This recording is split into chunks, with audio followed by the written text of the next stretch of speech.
As the sun set on a chilly evening in New York City, a series of brutal murders began to unfold.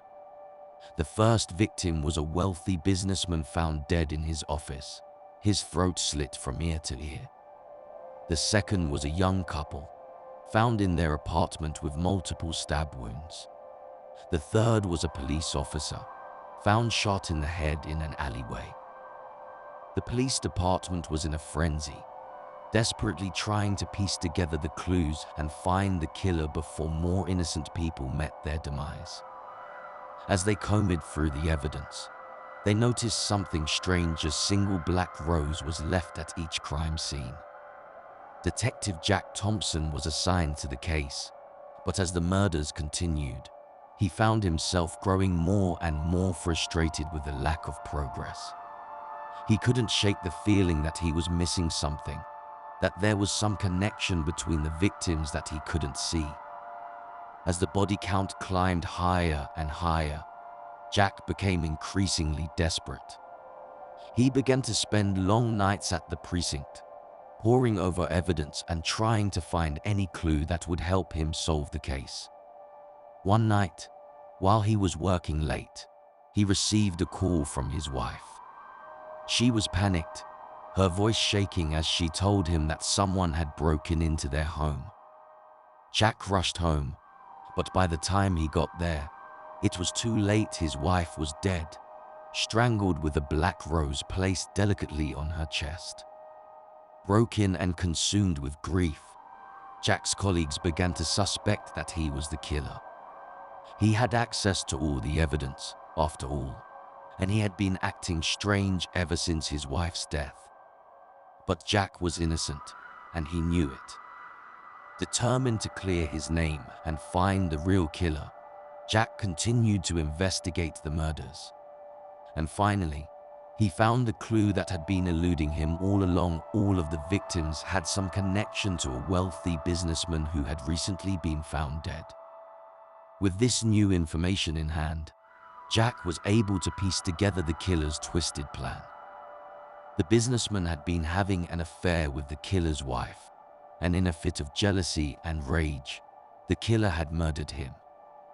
But the killer couldn't bear the thought of his wife being with anyone else, so he began to target anyone who he felt had wronged him or threatened his happiness.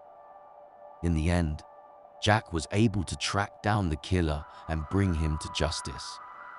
But as he stood in the courtroom, watching the killer being led away in handcuffs, he couldn't help but feel a sense of unease.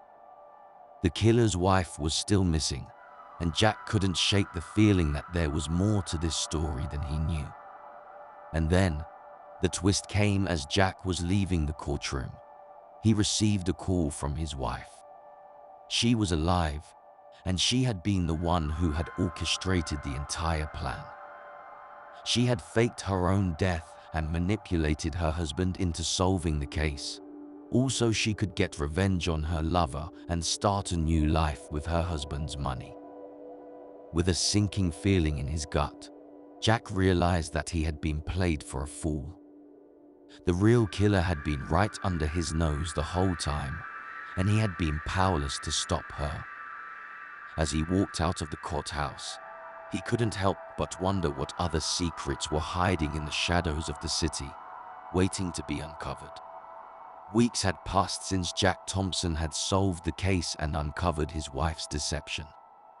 But the memory of her twisted plan still haunted him, making him question every person he met and every motive he encountered.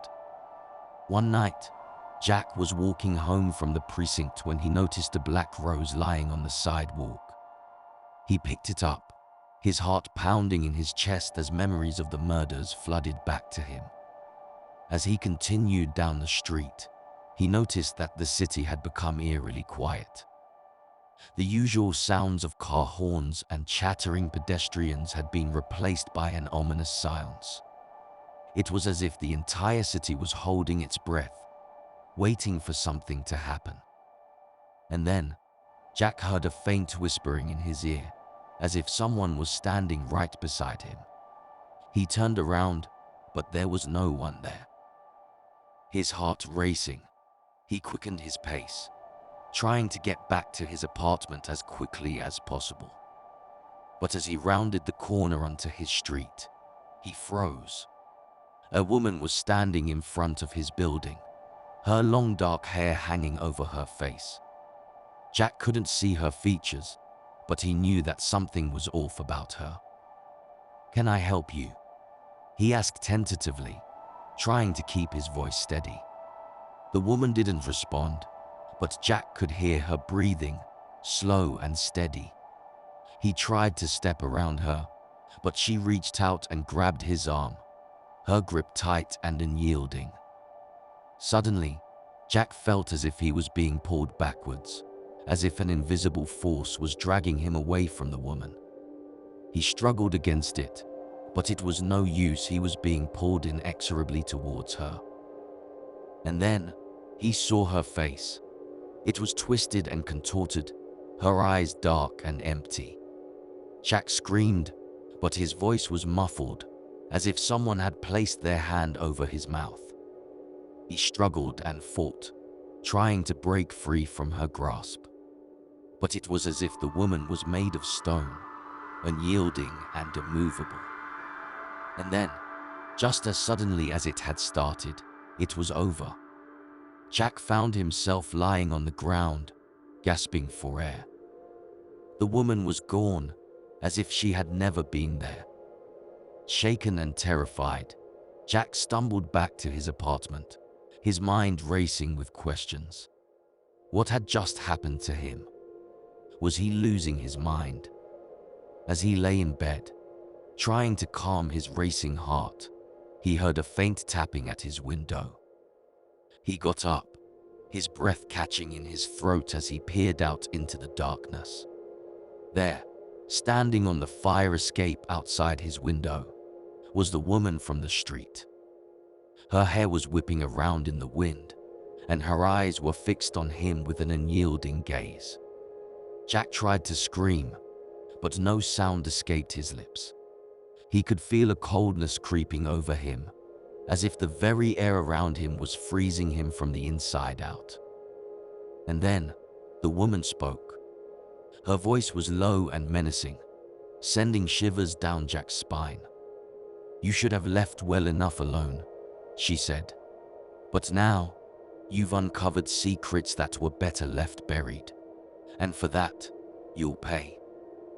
Jack tried to back away, but he was frozen in place, as if his feet had been glued to the floor. And then, the woman was gone. Jack was alone in his apartment, his heart pounding in his chest as he realized that he was in grave danger. The rest of the night passed in a blur of terror and confusion. Jack heard strange noises, felt cold drafts blowing through his apartment, and saw ghostly apparitions lurking in the shadows. By the time morning came, he was a wreck. His nerves were frayed, and he couldn't shake the feeling that he was being watched. He knew he had to do something to find out who was behind these strange occurrences and put an end to them once and for all. But as he began his investigation, he realized that he was in way over his head.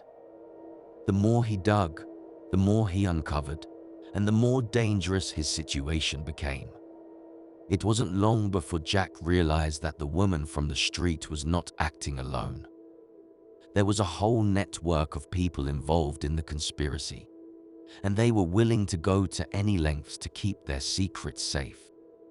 Jack found himself at the center of a web of intrigue and danger, with no way out. He knew that he had to act fast if he was going to survive, but he had no idea where to turn. And then, just when he thought all hope was lost, he received a strange message. It was a cryptic note, scrawled in jagged handwriting, that read, "The truth is not what you think it is. Look deeper." Jack didn't know what to make of it at first, but as he began to unravel its meaning, he realized that he had been missing a crucial piece of the puzzle all along. The woman from the street, the Black Rose, the strange occurrences, they were all part of a larger plan, one that had been set in motion long before Jack ever became involved. And at the center of it all was the very person he had been trying to protect all along, his wife. It was a twist that Jack could never have seen coming. And as he faced down his wife and the others in the conspiracy, he realized that he had been played all along. In the end, Jack managed to bring the conspiracy to light and expose the true culprits behind the murders and the strange occurrences. But the price he paid was steep. He lost everything he had ever held dear, and he was left a broken, shattered shell of a man. The city, too, was never the same. The fear that had once been confined to the shadows now spread out into the open, gripping the city in an iron grip. And for years to come, people would talk about the horrors that had befallen New York City and the man who had tried to stop them. As the years passed, the memory of the New York City murders slowly began to fade from people's minds. But little did they know, a new horror was slowly creeping up on Las Vegas. Detective Sarah Williams was the newest addition to the Las Vegas police force. She was young and ambitious, with a bright future ahead of her. But she was also haunted by her past. As a child, she had witnessed her parents' brutal murder, and the trauma had stayed with her ever since. When a string of murders began to rock Las Vegas, Sarah was determined to solve the case. But the more she dug, the more she realized that this was no ordinary murder spree. The killer was ruthless, leaving no clues or patterns behind. But there was one thing that tied the murders together, a strange symbol that was left at each crime scene. It was a symbol that Sarah had never seen before, but it sent shivers down her spine. As Sarah continued to investigate, she met a strange man who called himself the Oracle. He claimed to have knowledge of the killer's true identity, but his cryptic messages only served to confuse Sarah even more. She also met a woman named Eleanor, who seemed to know more about the killer than she was letting on. But Sarah couldn't shake the feeling that Eleanor was hiding something. The closer Sarah got to the truth, the more danger she found herself in. She began to receive strange phone calls and messages, warning her to back off the case. And when she refused, she found herself under attack. It wasn't long before Sarah realized that she was dealing with something far beyond her understanding. The killer was not human, it was something else, something ancient and malevolent. As Sarah continued to investigate, she found herself drawn deeper into the web of horror that surrounded Las Vegas. The city was filled with dark secrets and hidden dangers, and Sarah was powerless to stop them. In the end, Sarah discovered the truth behind the killer's identity. It was a being from another world, one that had been trapped on Earth for centuries. The strange symbol that had haunted Sarah was the key to its release, and it had been using the murders to gather the power it needed to break free. Sarah managed to stop the killer in the end, but the cost was high. Las Vegas was never the same after that. The fear that had once been confined to the shadows now spread out into the open, gripping the city in an iron grip.